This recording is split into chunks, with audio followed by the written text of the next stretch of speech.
ডাকসু নির্বাচনের ভোট গ্রহণ সকাল থেকেই শুরু হয়েছে এবং যেমনটা আশা করা হয়েছিল এবং যা আঁচ করা যাচ্ছিল, বাংলাদেশের সংবাদ মাধ্যম সহ রাজনীতি পর্যবেক্ষণ করেন এমন সকল ব্যক্তিবর্গের চোখ ডাকসু ইলেকশনের দিকে।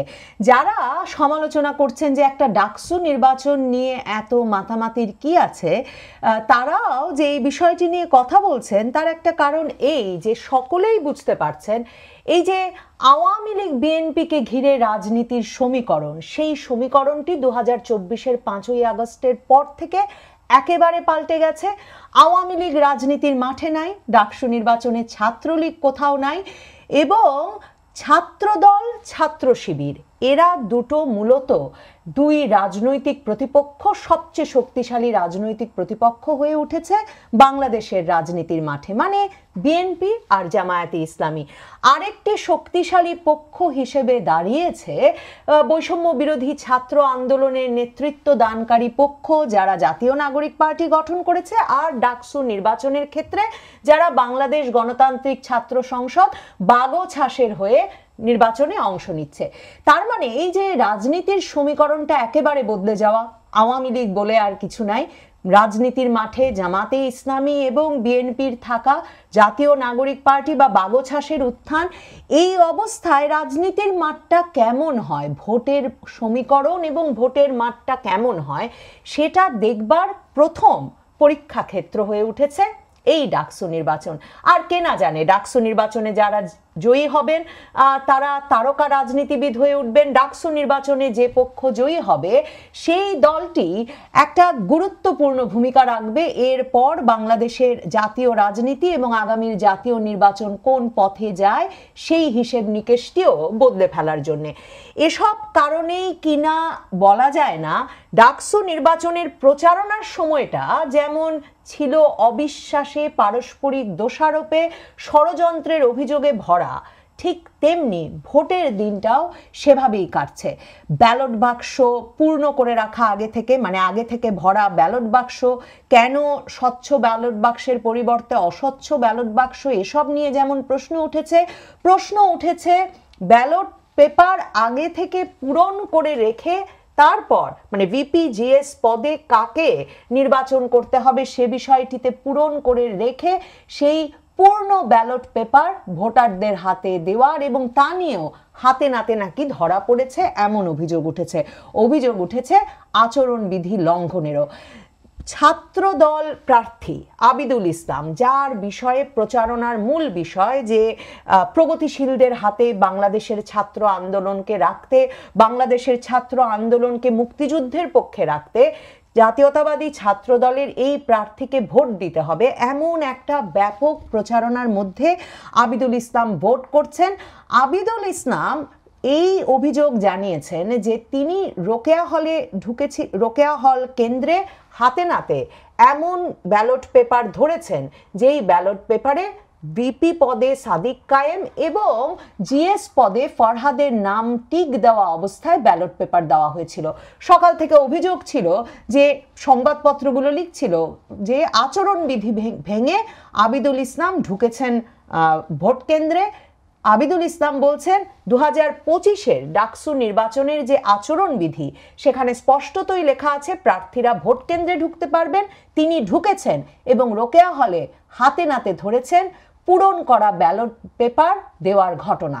রোকেয়া হল সম্পর্কে একটা ঘোরতর অভিযোগ আমাদের কাছে এসেছে এবং আমি রোকেয়া হলের ভিতরে চিফ রিটার্নিং অফিসার কর্মকর্তার অনুমতি নিয়ে প্রবেশ করেছি এবং সেই ঘটনার সত্যতা আমি পেয়েছি। একজন শিক্ষার্থী, তাকে যখন ব্যালট দেওয়া হয়েছে, সে যখন ব্যালট নিয়ে গিয়েছে ভোট কেন্দ্রে বুথে প্রবেশ করেছে, তারপর গিয়ে দেখতে পেল সাদিক কায়েম এবং ফরহাদের ব্যালটে আগে থেকে ক্রস চিহ্ন দেওয়া আছে।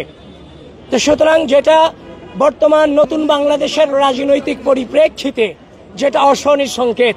আবিদুল ইসলামদের বিরুদ্ধেই কিন্তু মূল অভিযোগ খুব স্বাভাবিকভাবে ছাত্র শিবির পদপ্রার্থীদের এবং বাগছাস বাংলাদেশ গণতান্ত্রিক ছাত্র সংসদের যে পদপ্রার্থীরা আছেন তাদেরও।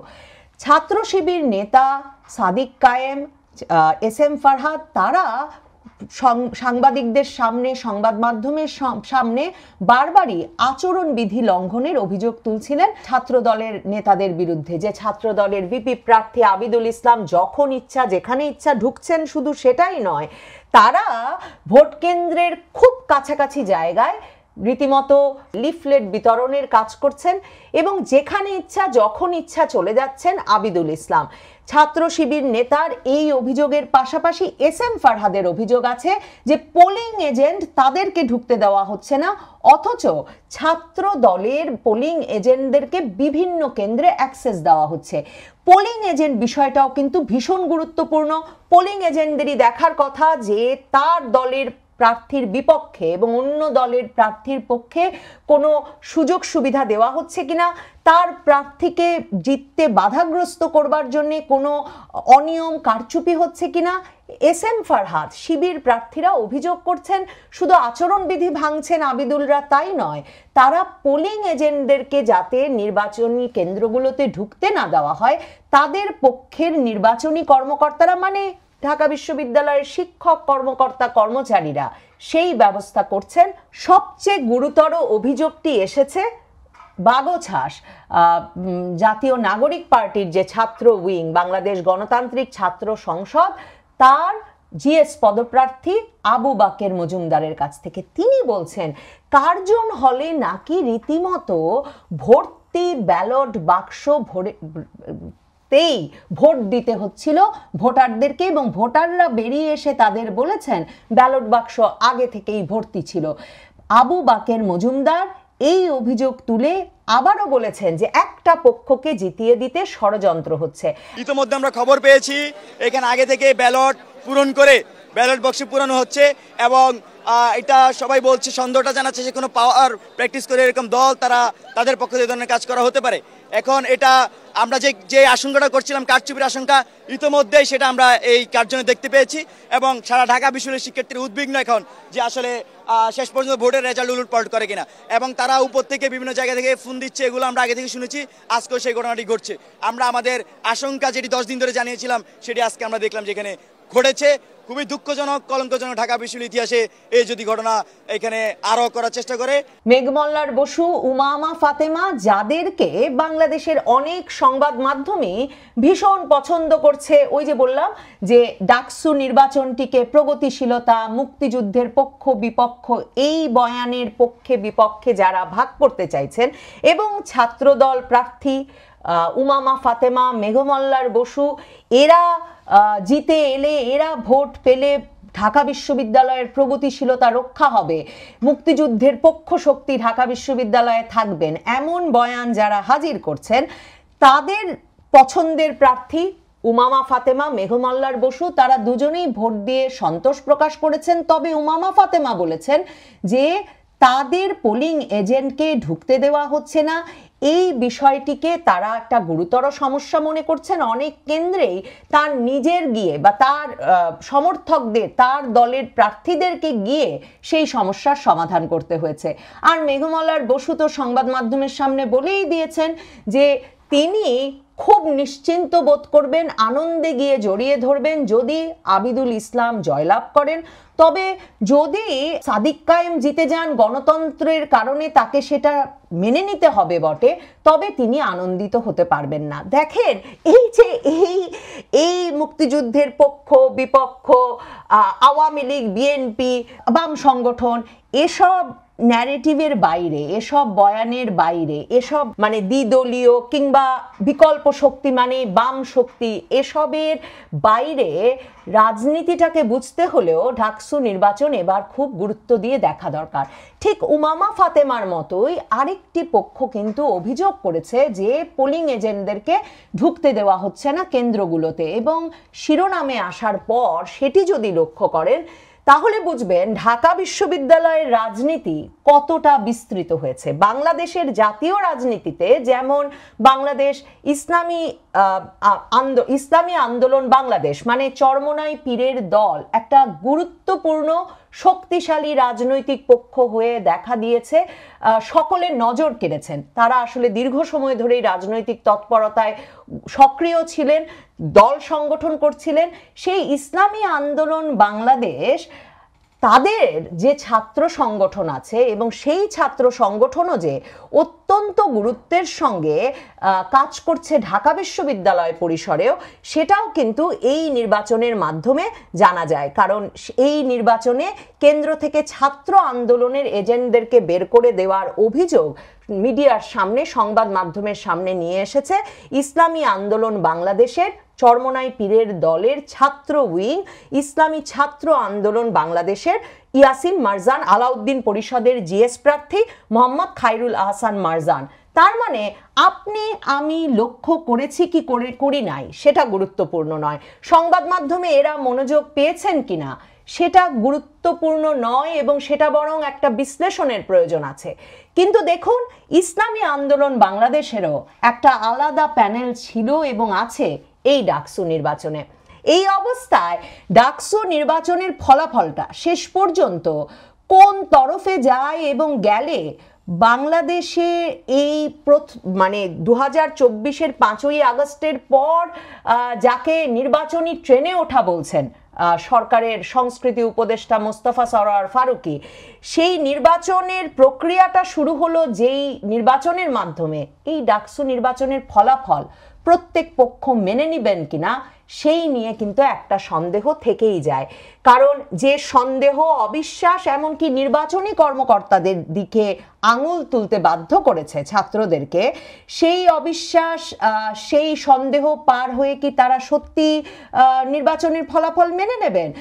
বাগছাসের নেতৃবৃন্দ বলছেন যে যেহেতু বেশিরভাগ দায়িত্ব পালন করছেন সাদা দলের শিক্ষকেরা যারা বিএনপি ঘেঁষা, তাই তারা ছাত্র দলকে অনেক বেশি সুবিধা দিচ্ছেন অন্যান্য দলের চেয়ে। এই পরিস্থিতিতে কে কার পরাজয় জয় মেনে নেন তা দেখতে নির্বাচনী ফলাফল গণনা পর্যন্ত অপেক্ষা করতে হবে। অবিশ্বাস এড়াতে নির্বাচনী ফলাফল কিন্তু এলইডি স্ক্রিনে প্রত্যেকটি ভোট কেন্দ্রের বাইরে থেকে দেখবার ব্যবস্থা রাখা হয়েছে। নির্বাচনী ভোট গণনার যখন ঘটবে তখন বাইরে থেকে দাঁড়িয়ে এলইডি স্ক্রিনে তা দেখা যাবে। তাতেও সকলে তা মেনে নেবেন কিনা তা নিয়েও একটা প্রশ্ন থেকে যায়। শেষ করে বাগছাসের ভিপি প্রার্থী আব্দুল কাদের তিনি কি বলছেন, তার সরাসরি অভিযোগের তীর ছাত্রদলের দিকে। তারা বলছেন পুরো প্রশাসন, পুরো ব্যবস্থাটাই নাকি ছাত্রদলের হয়ে কাজ করছে। দরকার, কারণ ছাত্রদল নাকি তাদের থেকে সময় চেয়েছে।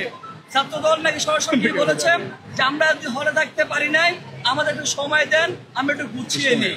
আজকে নির্বাচনের দিন তাদের যে কর্মকাণ্ড দেখে আমরা বুঝতে পারছি তারা কোনটা গুছিয়ে নেওয়ার কথা বলেছিলেন, কোনটার জন্য তারা সময় চেয়েছিলেন, এই গুছিয়ে নেওয়া আসলে কোনটা সেটা আজকে আমাদের মাঝে করতে হচ্ছে।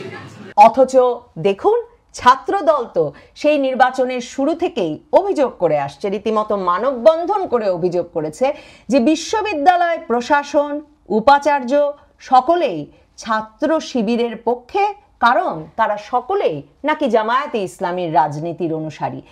উপাচার্য সহ প্রশাসনের কর্তা ব্যক্তিদের জামায়াতে ইসলামীর রাজনীতির অনুসারী বলে দাবি করা ছাত্রদল, তারা কি সত্যি নির্বাচনের ফলাফল অন্য কোনো পথে গেলে মেনে নেবে? ছাত্র শিবির কি মেনে নেবে? এতগুলো অভিযোগের পর, ছাত্রদলের বিষয়ে এতগুলো অভিযোগের পর তারা যদি পরাজিত হয় তাহলে সেই ফলাফল।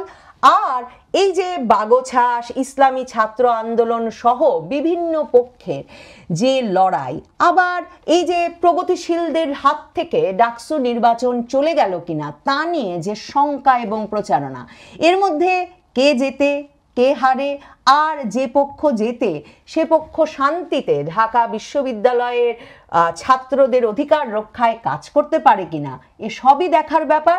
তবে সবচেয়ে বড় দৃষ্টি থাকবে ফলাফল যা বেরিয়ে আসে তা সকলে মানেন কিনা সেদিকে। তা থেকেই বোঝা যাবে একটা শান্তিপূর্ণ নির্বাচন অন্যান্য ছাত্র সংসদে কিংবা আওয়ামী লীগবিহীন পরিবেশে জাতীয় নির্বাচনের ক্ষেত্রেও সম্ভব হয় কিনা।